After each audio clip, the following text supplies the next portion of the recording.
Hello, ladies and gentlemen. Today we are going to take a look at a little bit of trigonometry review from your geometry past experiences. For our work today, you're going to need a scientific calculator. That is one that has a sine, a cosine, or a tangent buttons on it, as well as your writing utensil and that little triangle toolbox. Maybe your other notes if you want to jot down a few more examples, depending on how proficient you were with these in geometry and how much it comes back to you. There's quite a few examples that you don't have to write down in your notes that I still am going to do, but it'd be nice if you had a reference in case you need it for future problems to come. So we need to be able to remember our basic understanding of trigonometry. And so just kind of a little review to get you thinking about this. Basically, we're talking about a whole area or branch of math that was just talking about measurements of triangles. Like literally the word trigonometry for Greek translation is measurements of triangles, to measure triangles. So we are focused on our trigonometry here in this class on right triangles. So you need to be very familiar with sine, cosine, and tangent, or those three buttons on your calculator especially, and also what those ratios represent, because you've learned about that in geometry. Now, you were also going to learn in this class about a few more ratios, but they all hinge on your understanding of those basic three. So our three basic trig ratios that we should know coming in are the sine, the cosine, and the tangent ratio. So this is underneath the flap in your triangle toolbox, okay? So that little foldable guy, you lift up the flap, you need to write these three basic ratios down as the formulas, okay? So the sine of an angle, theta, this little guy right here is called theta, and he represents an angle.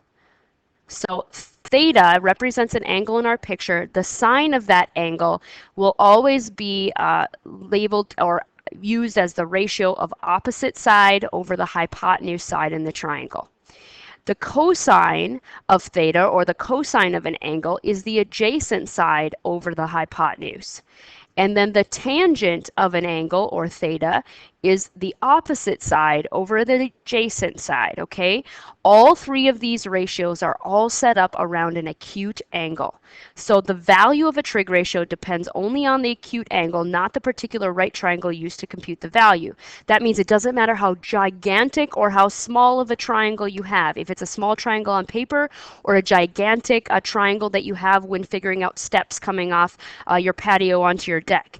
Okay, those triangles all work in the same way. The sine, the cosine, and the tangent represent certain ratios that each of these triangles will have depending upon the angle in the corner, or the acute angle, okay?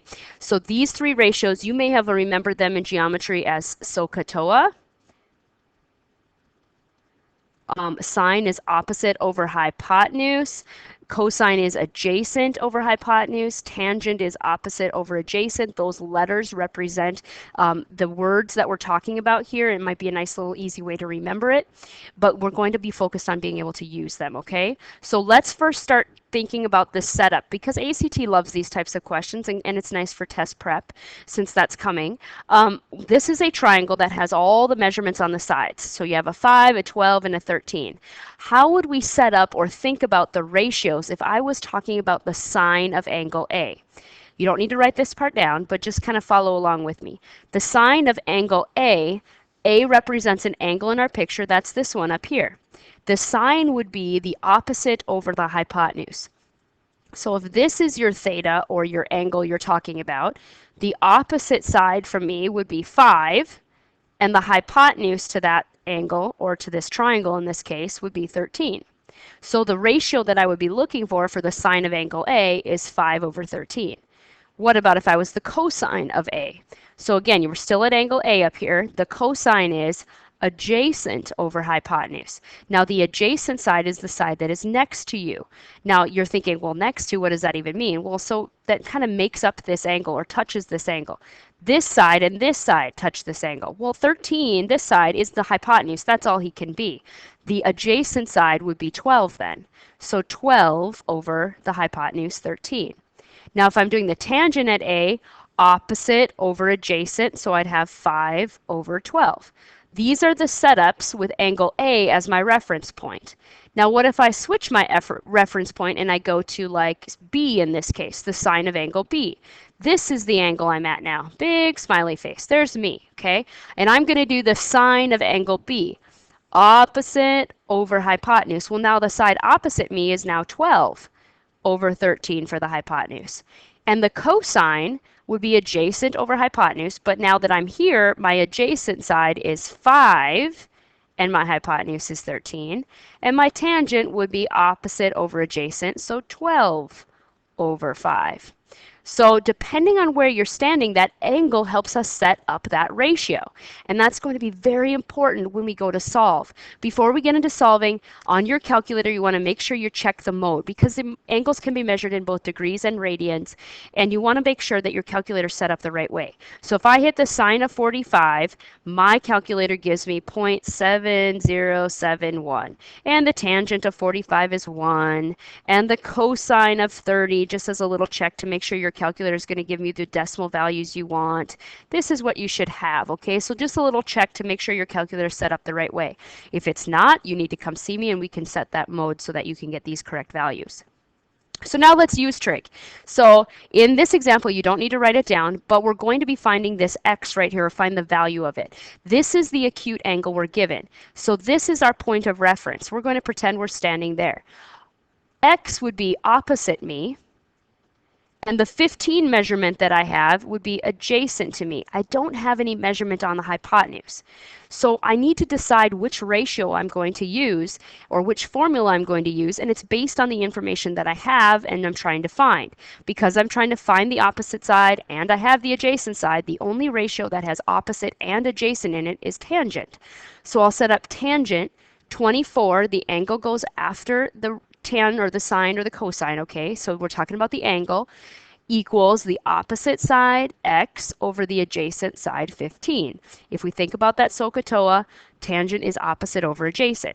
So now I would go to my calculator and I would find out what the tangent of 24 is. So the tangent of 24 is 0.4452 equals x over 15. And now I would place this decimal value over 1 so that I can cross multiply to solve. 1 times x is x. Decimal value times 15. I'll just leave the whole decimal in my calculator. It's a little bit more accurate that way. And I get 6.7 approximately for that x value. Okay? So we just solved by setting up a trig ratio. Let's try another one. This time I have a 42-degree angle. I am here. I have x, which is adjacent to me, because the opposite side is over here, right? X is adjacent to me, and 18 would be the hypotenuse. So which ratio has adjacent and hypotenuse in it? Well, that would be cosine. So I'd set up cosine 42 equals the adjacent side goes on top, adjacent over hypotenuse. So again, I would go to my calculator and set up cosine 42, get a decimal value, 0.7431 equals x over 18. Then I would place this value over 1 so I can cross multiply. 1 times x is x. Decimal value times 18 gives me 13.4 approximately. So my missing side is approximately 13.4. Okay, now that you've seen a couple, let's actually write one in your toolbox. So this one needs to go as an example underneath where you wrote the sine, cosine, and tangent notes, or where you wrote the formulas. This one we're going to solve. We're standing at a 16-degree angle, so this is you. Yay, you. Okay, and 7 would be opposite you, right? And the x would be on the hypotenuse. So which ratio has opposite and hypotenuse in it? Sine.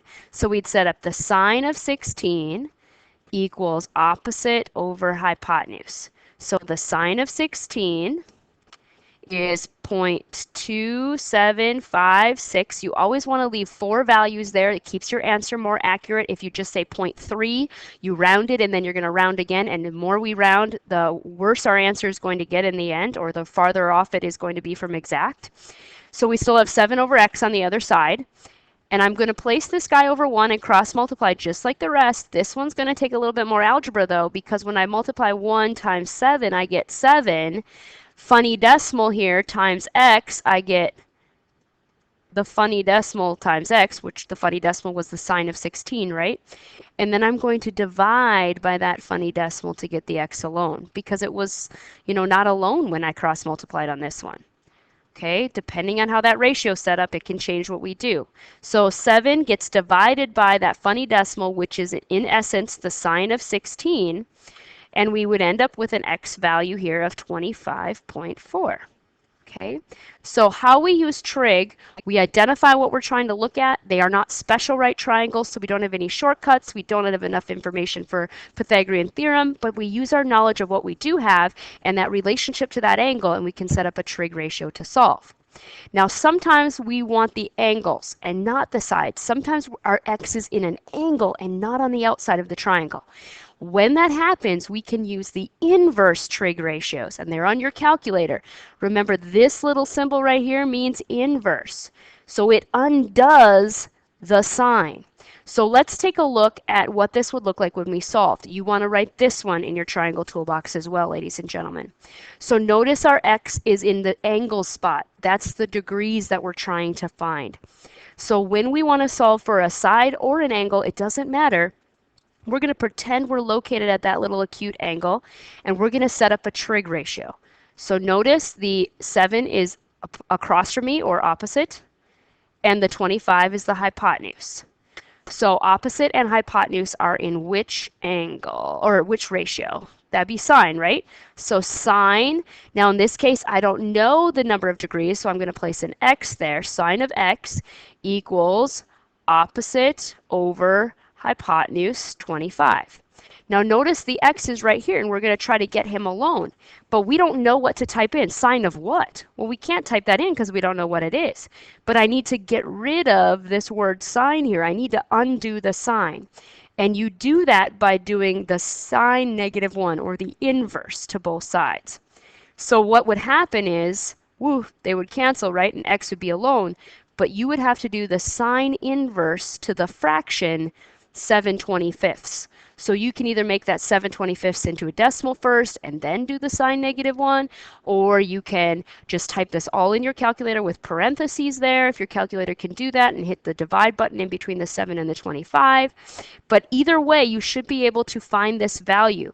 What you need to do then is make sure that you can find that sine -1. He's usually above the regular sign, so you have to hit like a second or a yellow button or a blue button, whatever your calculator needs in order to get that option. And when you do this, your x, or your angle, should be 16.3. That means this angle right here is the 16.3 degrees. Okay, so we have a few examples on how to use trig. We've used it to find sides, we've used it to find angles, but it's all about setting up that ratio. I want to thank you, ladies and gentlemen, for taking good notes. Your triangle toolbox should be complete, and we're going to be ready to go here pretty soon into our new unit. All right, Kincaid out. See ya.